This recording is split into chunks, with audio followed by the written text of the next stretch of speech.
Class 12 के सभी विद्यार्थियों का गणित की लाइव क्लास में स्वागत है।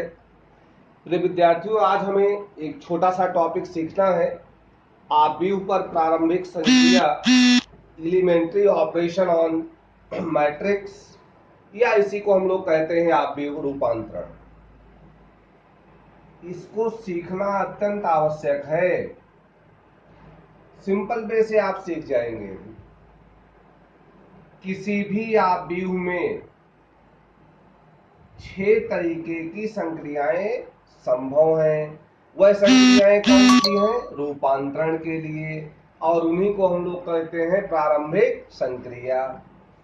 मैंने कोई भी एक आव्यूह लिया है, कैपिटल ए, कोई भी आव्यूह है, तो आव्यूह में या तो पंक्तियां होंगी या तो स्तंभ होंगे। मैंने कहा है आव्यूह पर कितने प्रकार की संक्रियाएं संभव हैं? 6 प्रकार की संभव हैं। तो 6 का हाफ कर दो तो 3 बचे।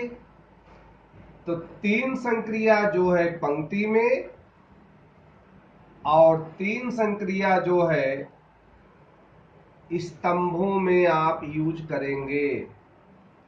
तो जिस मैनर में, जिस तरीके में पंक्ति में आप लगाते हैं, उसी तरीके से स्तंभों में लगाते हैं।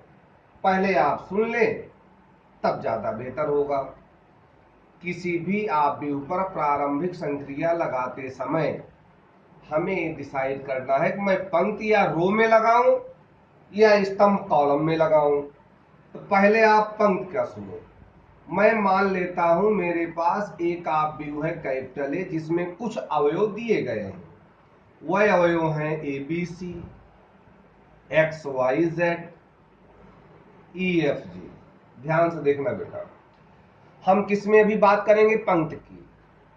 तो संक्रिया आप याद कर लें। अपनी भाषा में केवल 3 संक्रियाएं हैं। पहली संक्रिया, आप किसी भी 2 पंक्ति को आपस में बदल सकते हैं। आव्यूह का बेटा कोई आंकिक मान नहीं होता है, यह तो एक चार्ट है आपका। किसी भी 2 पंक्तियों को आपस में बदल सकते हैं, ये पहली संक्रिया है। अब कोई कहा मैं तो पहली पंक्ति और तीसरी पंक्ति को आपस में बदलूंगा, तो पंक्ति की अंग्रेजी क्या है? रो। रो का पहला अक्षर कौन है? आर। तो पहली पंक्ति को हम R1 से लिखें, दूसरी पंक्ति को R2 से लिखें, तीसरी पंक्ति को R3 से लिखें। ध्यान देना, आपको याद करना है किसी भी आव्यूह में 2 पंक्तियों को आपस में बदल सकते हैं। और हमने कहा कि भाई R1 और R3 को बदलेंगे, पहली पंक्ति और तीसरी पंक्ति को। इसको संकेत में आओ कैसे लिखा जाता है, देखते हैं। यही आपको सीखना है। पहली पंक्ति को तीसरी पंक्ति में लिखना है और तीसरी पंक्ति को पहली पंक्ति में। इस बात को संकेत में कैसे लिखते हैं, देखना इधर।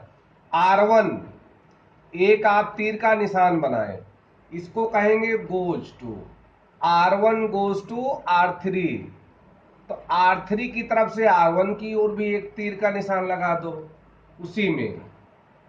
तो R1 goes to R3, R3 goes to R1, अर्थात R1 और R3 का आपस में परिवर्तन होगा।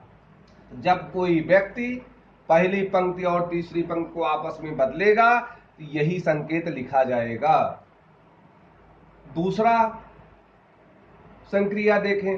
किसी भी पंक्ति को आप किसी अशून्य अक्षर से, किसी भी पंक्ति को आप किसी अशून्य संख्या से या अशून्य अक्षर से गुणा भाग कर सकते हैं।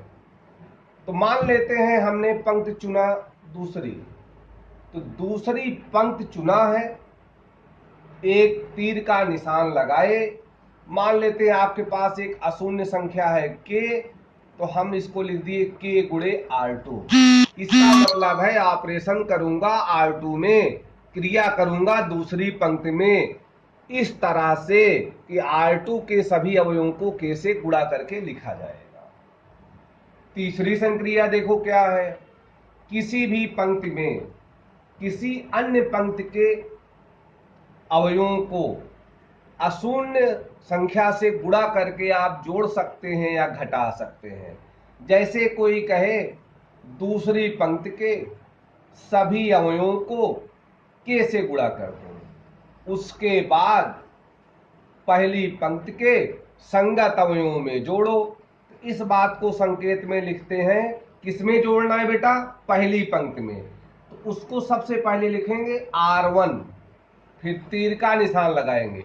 R1 में क्रिया की जा रही है, R1 प्लस देखो K गुणे R2 है, R2 के सभी अवयवों को K से गुणा कर दें, उसके बाद जो आएगा R1 में जोड़ें। अब घटाना हो तो भाई घटा दे। यही 3 संक्रिया है। इसका काफी यूज हम लोग करते हैं व्युत्क्रम निकालने के लिए, जो आप लोग व्युत्क्रम कल पढ़ेंगे, व्युत्क्रमणीय आव्यूह।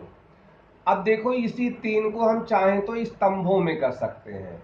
यहां देखो क्या लिखा है, पंक्तियों को आपस में बदल सकते हैं। तो यहां पंक्ति का न लेकर स्तंभ ले लें। स्तंभ की अंग्रेजी कॉलम, पहला अक्षर C। तो कॉलम या स्तंभों को आपस में बदल सकते हैं। इस बात को कह सकते हैं किसी भी आव्यूह में 2 स्तंभों को आपस में परिवर्तित किया जाता है। अगर कोई कहे पहले और दूसरे स्तंभ को आपस में बदलूंगा तो C1 goes to C2, C2 goes to C1। पांचवा, आप किसी भी स्तंभ के प्रत्येक अवयव को अशून्य संख्या से गुणा कर सकते हैं।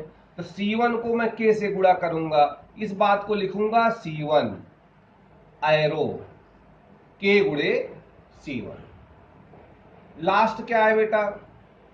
किसी भी स्तंभ में अन्य स्तंभ के संगत अवयवों को अशून्य संख्या से गुणा करके जोड़ा या घटाया जा सकता है। अगर यह क्रिया मैं पहले स्तंभ में करूं तो लिखूंगा C1 तीर, C1 goes to C1 arrow, C1 plus C3 गुणे के। अब घटाना हो तो यहां माइनस। संगत अवयव समझ लो एक बार। जैसे देखो R1 है, ये आपका R2 है, R1 का पहला अवयव R2 का पहला अवयव संगत है। R1 का दूसरा अवयव R2 का दूसरा अवयव संगत है। R1 का तीसरा अवयव R2 का तीसरा अवयव संगत है।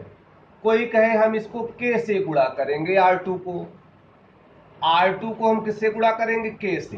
कितने अवयव हैं? X Y Z। तो यहां हो जाएगा K गुणे X, K गुणे Y, K गुणे Z। हो गया। बाकी आप कोई ऑपरेशन नहीं कर रहे हैं तो ज्यों के त्यों अवयव आपके उतर जाएंगे। यही इसकी मीनिंग है। इसको कैसे लिखा जाएगा? R2 में काम करने के लिए उतरे हैं इस तरह से कि R2 के प्रत्येक अवयव को K से गुणा करेंगे। तो देखो R1 ज्यों का त्यों है, R3 ज्यों का त्यों है, केवल R2 के सभी अवयवों को आप गुणा कर दिए हैं। तो प्रारंभिक संक्रिया आप थोड़ा सा बुक से भी देखेंगे और प्रारंभिक संक्रिया हमारी पूरी होती है। कल हम लोग व्युत्क्रमणीय आव्यूह जो काफी मोस्ट है मेरे लिए, स्टडी करेंगे। धन्यवाद।